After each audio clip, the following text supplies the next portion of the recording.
Welcome to Inside the Castle, the podcast that goes behind castle doors to have real conversations with real people about solving the nation's toughest challenges. I'm one of your hosts today, Aaron Snyder. And I'm Angie Fryermuth. In this episode, we're showcasing the Rock Island District.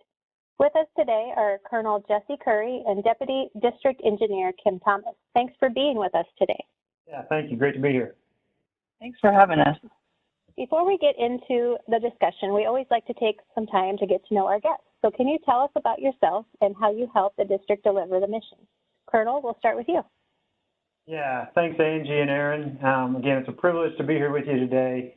So I'm Colonel Jess Curry. I joined the Rock Island District in July of 2021 after finishing a year at the U.S. Army War College. My background, I've served in a number of positions during my career, with the majority of them being as a member of tactical units, including Security Force Assistance Command, 1st Infantry Division, 101st Airborne Division, 1st Armored Division, and the 3rd Infantry Division.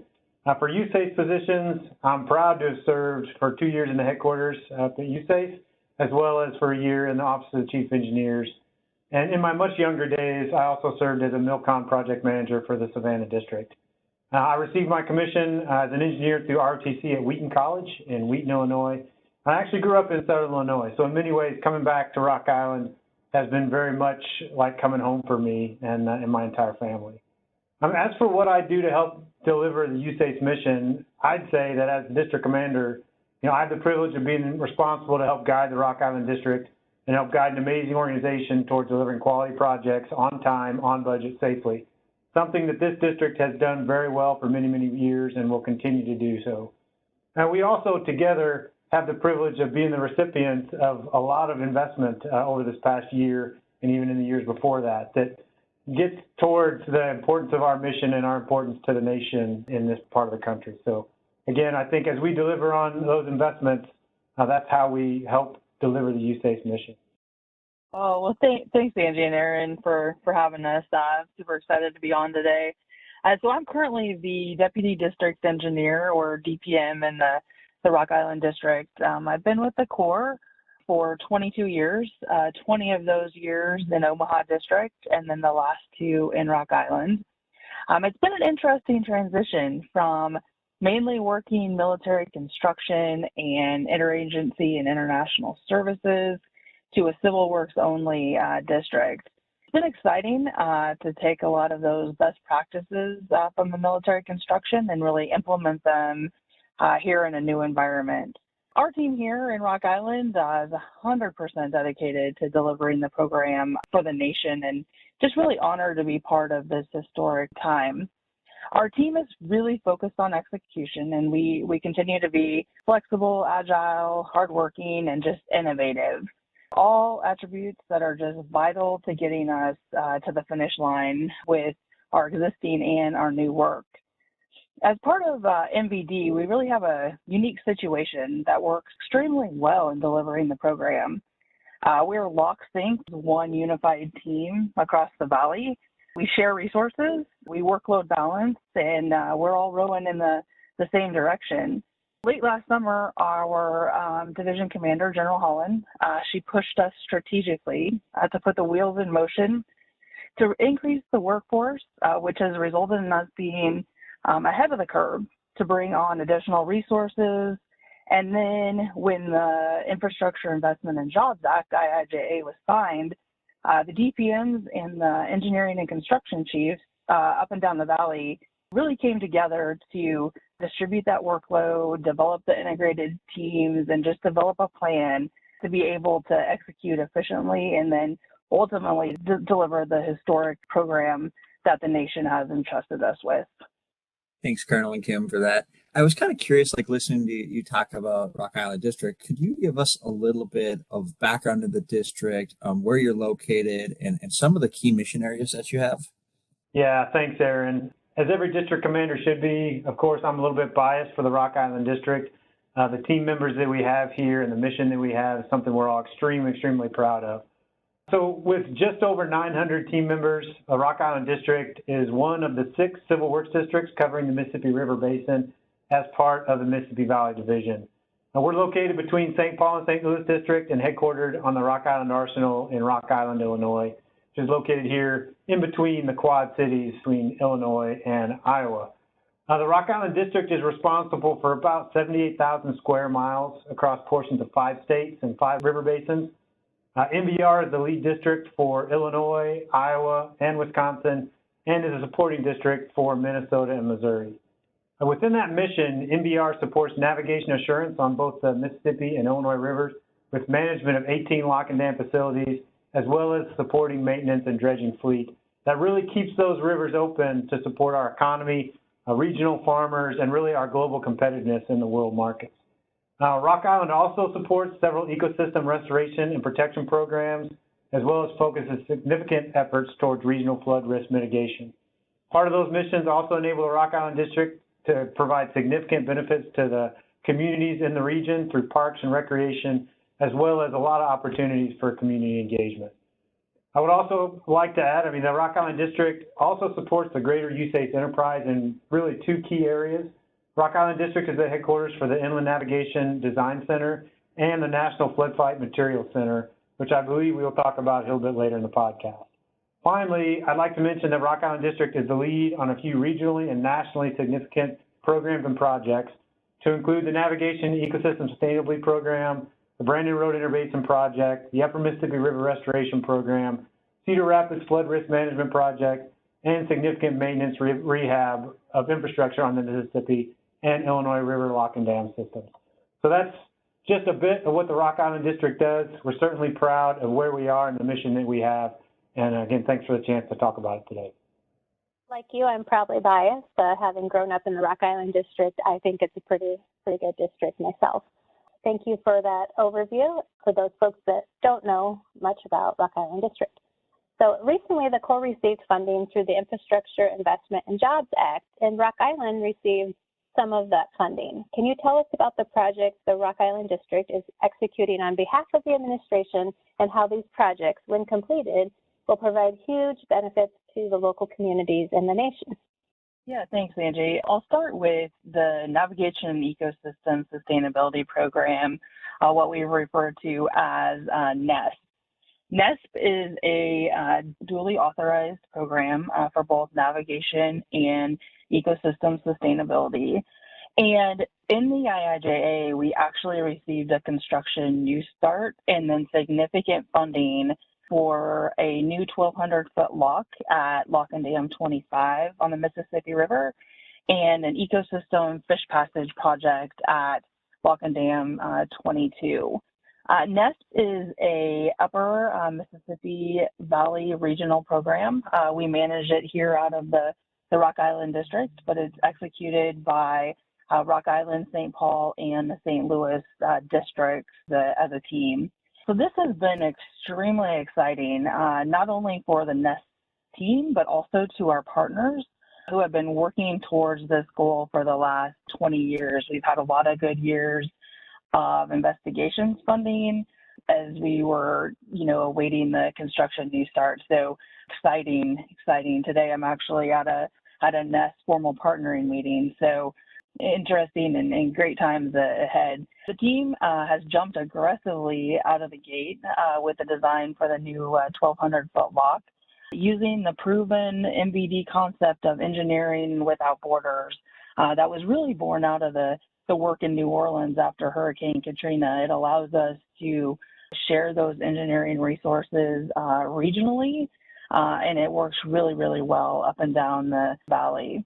And so NESP really has 4 major components when I think about how it benefits the nation. And the first is global market competition. It helps the American farmer compete in the global markets.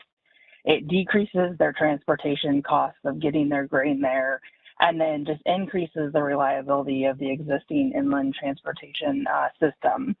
Secondly, it balances the needs. It's an integrated approach that maximizes environmental benefits while preserving multiple uses for the waterways.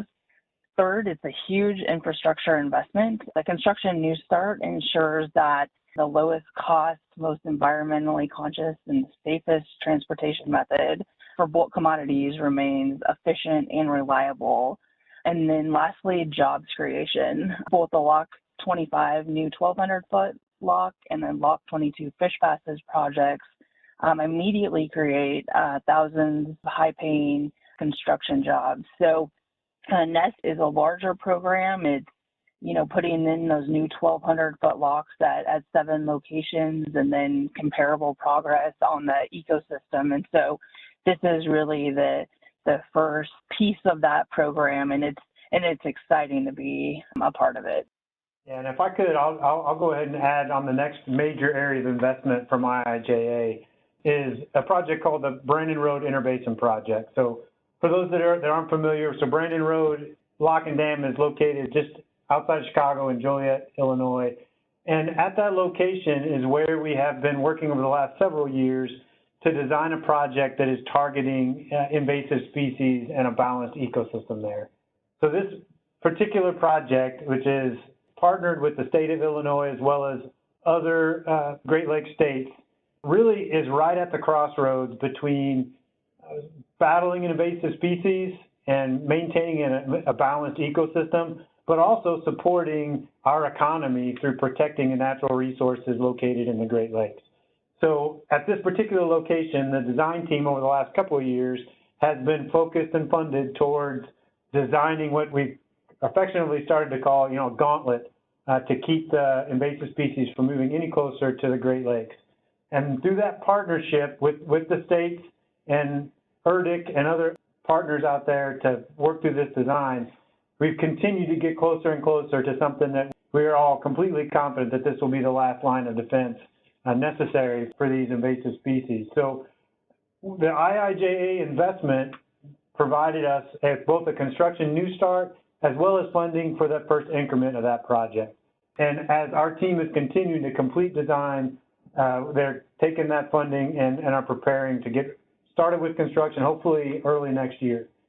That's one of those areas where, again, the team has to work closely with our partners and on both the navigation and the ecosystem side to consider all aspects of what this will look like once it's complete. So again, it's an exciting project that, again, it's a significant investment, and we're proud to be a part of it. The next one I wanted to talk about is also located on the Illinois waterway. So as we mentioned earlier, the navigation projects that have been occurring up and down both the Mississippi and Illinois waterway are intended to maintain that assured navigation on those nationally important river systems. The IIJA provided additional funding to support what we call Illinois waterway closures. In 2020, we closed several locks and dams to do major maintenance, and that is a significant event to close those locks and dams in order to do that maintenance and the impact that has. So we started that in 2020 with a closure, and then the IIJA provided us the necessary funding to do the second round of closures in 2023 that will complete that major maintenance on that key infrastructure up and down the river. Again, that's something that we've worked really, really hard to coordinate with industry, to work with our partners to ensure that we minimize the impact, because it is significant to any time that river is not running. It is significant to industry, to our economy, but it is absolutely necessary as we continue to look at these areas where investment in infrastructure is critical to long-term success and our competitiveness in the global economy. Those are the other two that IIJA specifically targeted that the Rock Island District has the privilege of being the lead on. And again, as we move forward, we're excited to be achieving those for both the Corps of Engineers and the nation and the administration. Thanks. That's a good overview of the work being done by Rock Island District. And one thing that always sticks out to me when we're talking about the districts along the Mississippi and Ohio is the inland navigation system and the importance of that to the nation. I feel like it's probably the nation's biggest asset that no regular citizen actually knows about. it moves commerce across the nation super efficiently, super effectively. And really, Rock Island is kind of at the heart of that. You've got a large system to oversee there. Now you've got a large workload, IIJA coming through. I know that Kim talked about, sharing resources across the valley, the hiring that you've been doing for over a year. I was kind of curious, with this massive workload you're looking at, the normal operations, aging infrastructure, what kind of steps are you taking to ensure that you're able to deliver all of these missions at the same time and on schedule? So yeah, great question, Aaron. I think I could really break it down to four things. As you mentioned, I mentioned earlier, we have the jump on the hiring as well as working regionally in the Valley. We've also learned a lot from the Cedar Rapids flood risk management project that we have put in play from day one on these new projects. We have a culture of innovation and revolutionizing program and project delivery, but we absolutely have not done this in a bubble. One of the most powerful tools I think we have within the Corps of Engineers is to be able to leverage all parts of the enterprise. We have taken advantage of that and reached far and wide to talk with numerous districts that have delivered mega projects. Their willingness to spend time to discuss the best practices and lessons learned only strengthens us as an organization, and I am grateful for that culture here in USACE. Secondly, we're empowering teams to institute risk-informed decision-making and just creating that environment that is inclusive and free to bring issues to the table early so we can work as a team to help mitigate. Third, in addition to our monthly PRB battle rhythm, we also have monthly project-specific deep dives at the commander and the DPM level. And those have been structured to get after issues early, provide direction to the team, and then help the team knock down obstacles so we can complete the mission. Schedule and cost are two vital topics at those meetings, and any slips or cost increases are addressed with a mitigation plan up front and early. And then lastly, we've really ramped up our partnering and strengthened those relationships so that when projects hit those complex, complicated problems, the foundation has already been set. That allows us to have that honest and transparent and open communication, collaboration, and commitment to the mission. So all in all, we are laser focused on finishing those quality projects on time and within budget safely. Having grown up in the Rock Island District, I know that Rock Island is home to a couple of important centers. And so some listeners might not know that Rock Island District is home to the Inland Navigation Design Center and the National Flood Fight Materials Center. We recently showcased INDC and the Rock Island District's emergency management team on a podcast earlier this year, and we'll include the links to those episodes in this podcast description. But for those listening now, can you tell us more about those two centers and why they are beneficial to the Corps of Engineers and our partners? Yeah, thank you, Angie. Again, it's another exciting thing to get to talk about these enterprise centers that really do a lot for the entire Corps of Engineers. So first, starting with the Inland Navigation Design Center, or INDC, as it was established about 9 years ago, the INDC for USACE is intended to maintain quality, reliability, increase commonality of components and infrastructure standardization, and provide cost effectiveness to the inland navigation structures and components. So that's one of the taglines for the INDC that they've been challenged with for several years now. But in this current environment, is really coming into their own for their importance for the entire Corps of Engineers. So the Inland Navigation Design Center, I would say that right now it's small, but it's mighty. And I think for those from other districts that contribute and are part of what the INDC does, they see that every time they have an INDC technical engineering lead or other consultant that is providing all those things that USACE intends them to provide to those PDTs to deliver on some of these really gigantic inland navigation projects. So the INDC itself, again, we push out those engineers and those support to help be a part of the efforts to deliver the projects that in some cases may take several years to get from design to completion, but INDC is part of that from start to finish. So it's something that's headquartered here in Rock Island, but it is also a center that reaches across both MVD and LRD. So the director is here in Rock Island, the deputy director is out in Pittsburgh District. That enables us as a center to cooperate across those two river basins and really address the heart of the inland navigation mission for the Corps of Engineers. So again, a really, really great organization that we're proud to just to be a part of and get to be a part of the important things it does for the nation. The next one, the National Flood Fight Materials Center. Another thing we're very proud of, headquartered here in the Rock Island District. One of the benefits that we have being in the Rock Island District is we are located on the Rock Island Arsenal. So this is a federal installation that gives us some ability to have warehouse space, to have other benefits that allow us to consolidate here in the middle of the country a lot of materials that are necessary to support flood fighting efforts really across the entire continental United States. So, we maintain here at the Rock Island District, it varies, but on average, about over 4 million sandbags, 6,000 large, big, gigantic sandbags, over 6 miles of HESCO bastions, over 2 miles of polyethylene sheeting. And what most people also are very interested in is upwards of 84 to 85 pumps that, again, when the time comes, we have the capability here to bring the trucks in, load all that stuff up, and push them out to support wherever the need is.